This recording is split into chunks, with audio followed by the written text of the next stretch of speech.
folks, it's Kikoskia here, just to let you know that this video has 3 scenes, albeit very brief ones, where there are rapidly flashing images, and so people that suffer from epilepsy will want to keep this in mind when they decide to watch this video. It also has a 90s mascot that's trying way too hard to be cool, but no warning can prepare you for how uncool this mascot is going to be. You can see this mascot, you tell me how uncool they are. And now, on to the video. Welcome folks, one and all, to Let's Play Spot the Video Game, released in 1990 for the Nintendo Game Boy with other versions on the Amiga, Atari ST, MS-DOS and the NES. Developed and published by Virgin Mastertronic, Spot the Video Game is the first game to star Cool Spot, the then mascot of the 7-Up brand. The red dot in 7-Up came to life and was cool. He had a 90s attitude, he had sunglasses, and he totally failed to make an impact on the general public. This was back in a time when everybody wanted a mascot. If you had a company, you needed a mascot. If you were a video game developer, you definitely wanted a mascot. You wanted to try and get that success that Mario and Sonic had. You wanted to be as cool as them. Unfortunately, Mario and Sonic pretty much cornered the market when it came to mascots, and Cool Spot faded away into obscurity. But not before having 4 video games. There was this video game, there was Cool Spot, the video game, there was Spot Goes to Hollywood, and there was also a port of Muck Kids on the Game Boy, starring Cool Spot. That is the strangest of all the games, because I'm pretty sure the Game Boy had a version of Muck Kids that didn't star Cool Spot. Notice that TM by Cool Spot's foot? That doesn't disappear provided that image is on the screen. They want you to know that Cool Spot is a trademarked character. You cannot use Cool Spot for your own cool devices. Only 7-Up can.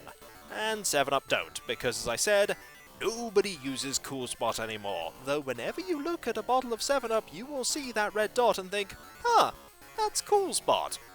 This game is not a very complicated game, and it is only very loosely connected to Cool Spot, and by very loosely I mean this is half of the connection to Cool Spot. This image here of the character. When we go into the game itself, you'll see the other thing. The only other thing that makes it Cool Spot. This is a puzzle game where you have to play against the computer and try to take more squares on a board. The options only determine whether it's 2 humans playing against each other, 2 computers, or whether it's you versus a computer. You can also change the difficulty of the various computers. I'm going to keep it at level 1 because I typically lose against the computer, or at least I did when I was younger. I rarely ever played a game to completion. Let's begin the game! That is the only other instance of Cool Spot in the game, right here. If you are a human and you are selecting your turn, Cool Spot does a little flip and then he stares at you blankly while you make your move.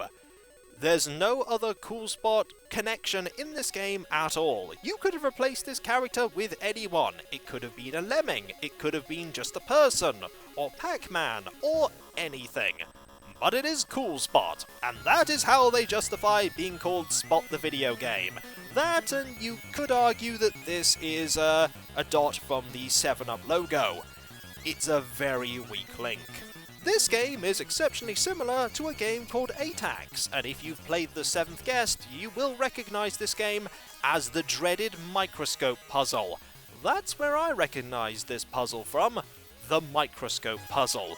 You have 2 squares on this 7x7 grid, one here and one here. Your objective is to ultimately end with having more of the squares than your opponent.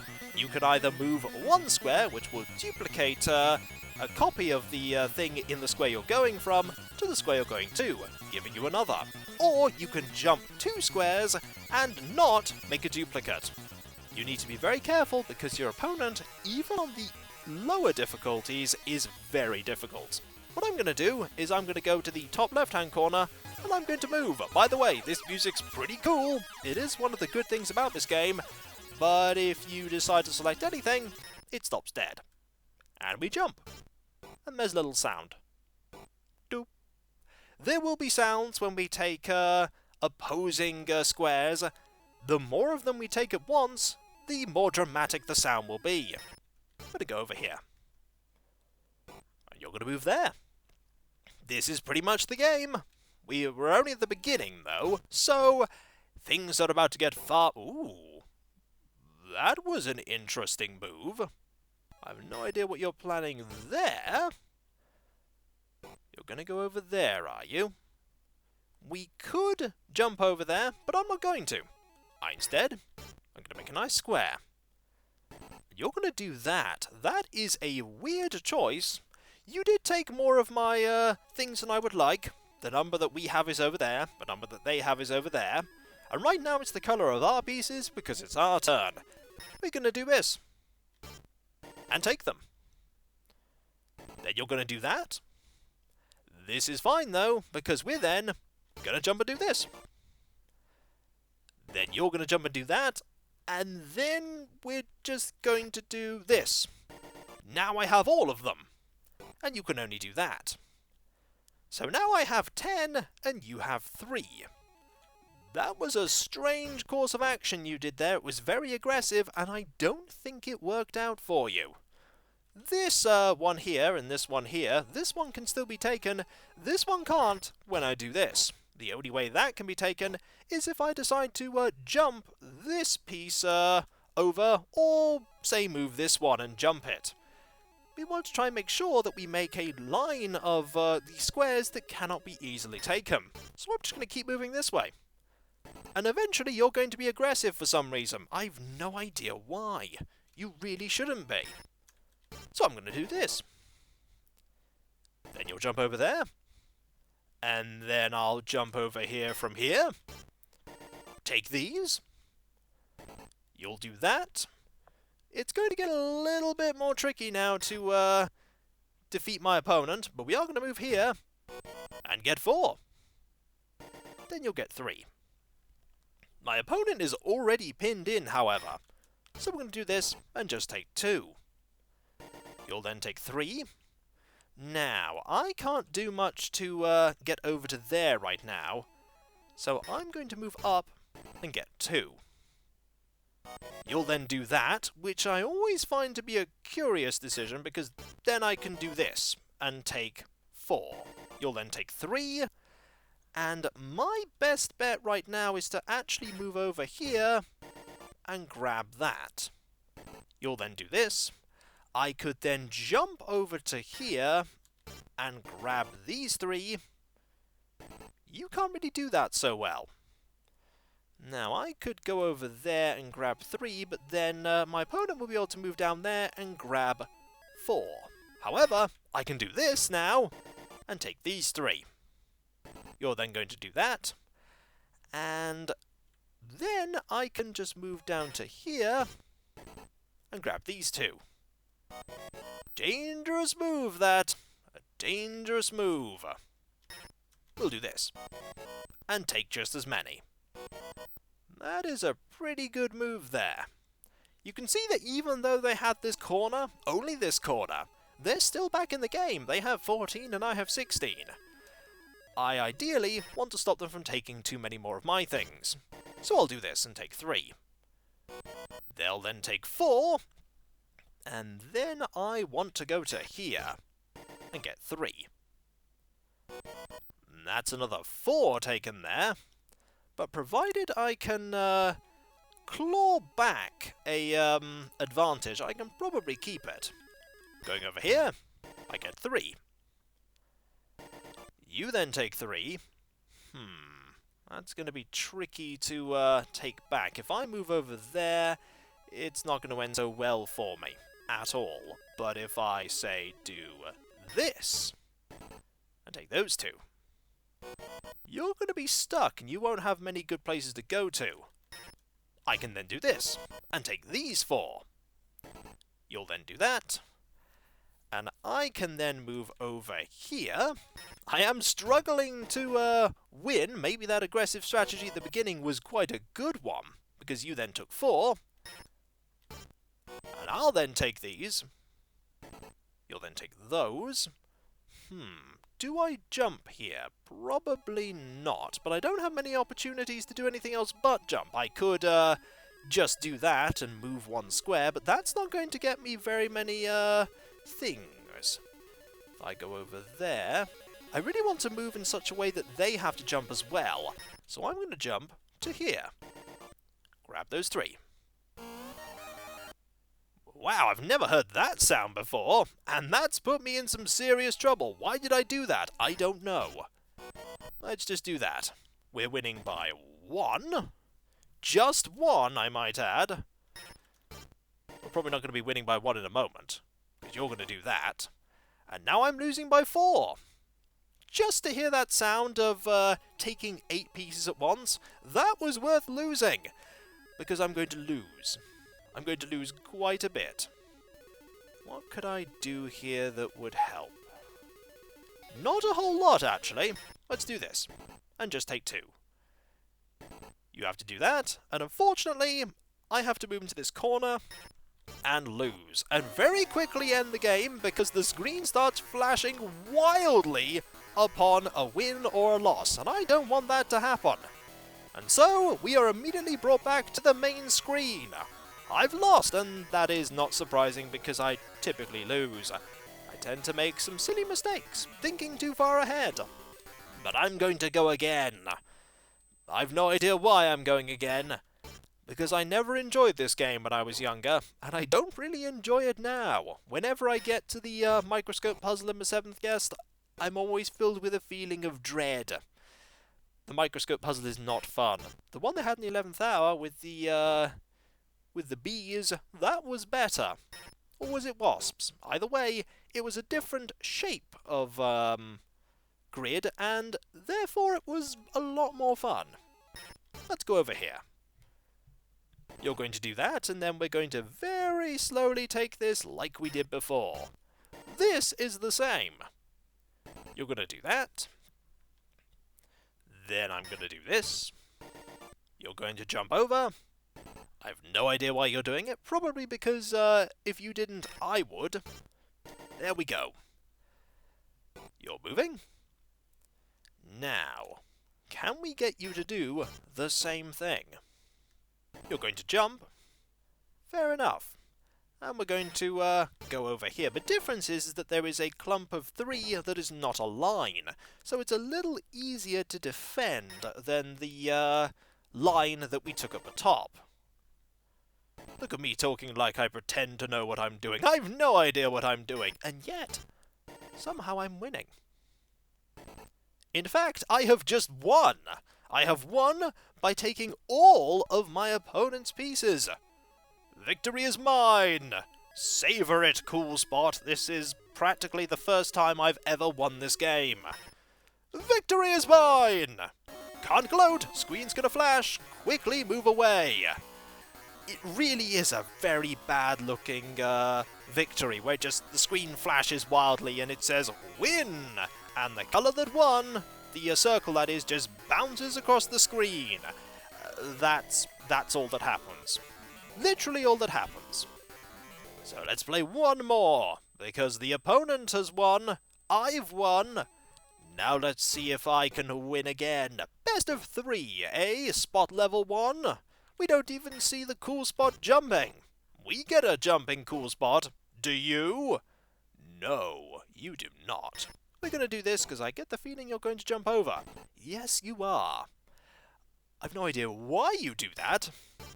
Now that I know this, can I get you to do this every single time? Maybe I can. Maybe your AI is just that predictable. I think it is. And we'll take this.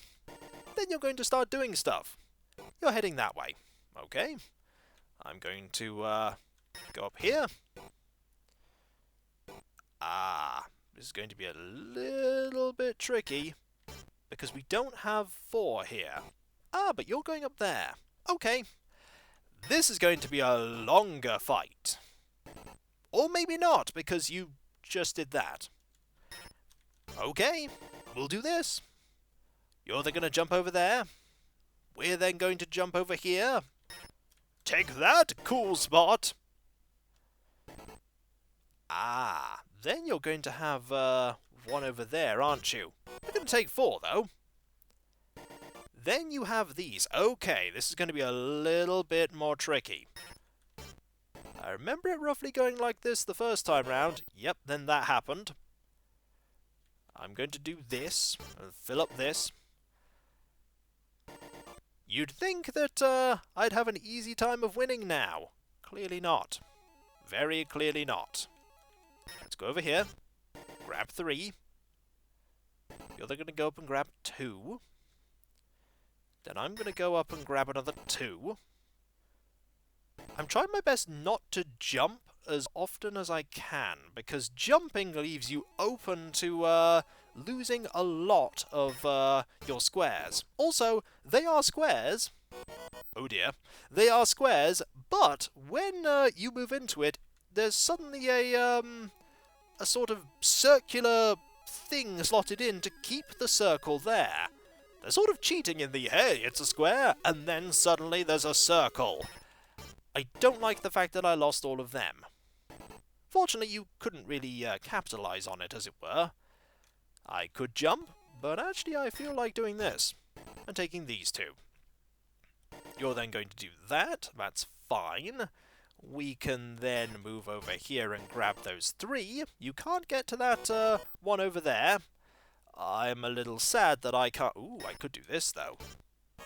Aha! That was a good move. A very good move. A very aggressive move. And then I'm going to move over here, grab 3, secure over there. That was aggressive. The opponent certainly likes being aggressive, and I can't do much to counter that, really. And then a jump over there for some reason. You know what? I'm just gonna move over here. I have a strategy. You do not know it, but it is cunning and devious. I could just move over there myself and take that. I'll move over here. Take 4. You're gonna take 4. That is fine.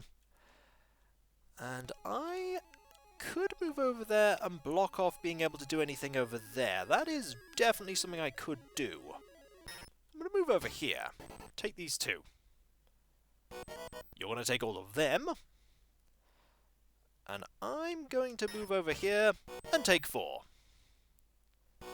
You'll take 4. I see a trend here. You're taking a lot of 4s, and there's a move waiting to happen right there. I'm going to stop that. That would have been really bad for me. Had they jumped from there to there, I'd have lost 5. Let's not have that happen. That's not great. The only way I'm going to be able to do something there is if I jump. And I don't feel like doing that right now. So instead I'm going to do that. Oh! I knew the opponent would be wily and cunning. I can only gain 2 there. That puts us on an equal footing, but I don't want to be on an equal footing because there are only 4 squares left and I can only reach either this one or that one. Let's go over here. Grab these 4. My opponent will grab those. Then I can grab 4. I get the feeling the opponent is ultimately going to win. Can I actually do anything? No. And thus I lose. And once and for all, we have determined that the level 1 Spot AI is far better than me. I probably could have won that. Also, how do your fingers move, Cool Spot? They are tiny on your hands. We may never know, for the Cool Spot mascot is not around for me to ask such questions to, and even if the Cool Spot mascot was, I don't think Cool Spot would be answering questions like that. Or any questions at all, really. Because Cool Spot is that cool. You ask Cool Spot a question and he goes, eh. And that was the 90s, at least with certain mascots. There were people like Cool Spot, there were people like Aero the Acrobat, and Awesome Possum. Remember, Awesome Possum was somebody's effort to make a mascot. A very misguided effort in that instance, but an effort nonetheless. Some characters did linger around for a bit, and some of them were pretty good, as in the games they were in were very good, even though they didn't have much lasting appeal. Vector Man is one example. But there were many mascots in the 90s. Cool Spot was one of them, and this is Spot the video game. you may be thinking of a different Spot. It is not that Spot, it is the cool Spot. The most uncool Spot that there has ever been. And I'm Kikoskia, and that was Let's Play Spot the video game, where you got to see me get obliterated by the AI twice. I won once though. I'm going to take that as a victory because I never win at this game. Well, until now, I could say I've won once at least. Also, are the bottom of his shoes meant to be bottle caps? It looks a lot like it. I know it's not, but it looks like it with this design. That would be quite cool if that was true, but I do doubt it. They're just meant to be cool sneakers with little spots on them. Because he's a cool Spot. That's why there are also spots on his gloves. Because there's a spot motif. Wasn't the most original character when it came to the design. After all, it is just a Spot with sunglasses, hands, and feet. And so, when we come back, folks, I think I know what we'll be doing next, and it won't involve Cool Spot, that's for sure. I'm sorry, Cool Spot. You're just not cool enough. The irony is palpable. There will be an adventure that doesn't star a cool Spot, with danger and mystery, none of which involves a cool Spot. Revisiting a franchise that I've played quite a few of the games in, that doesn't involve a cool Spot. Though there may be a Spot somewhere in the background, it still won't be Cool Spot. Sorry, Cool Spot, I just don't like you that much.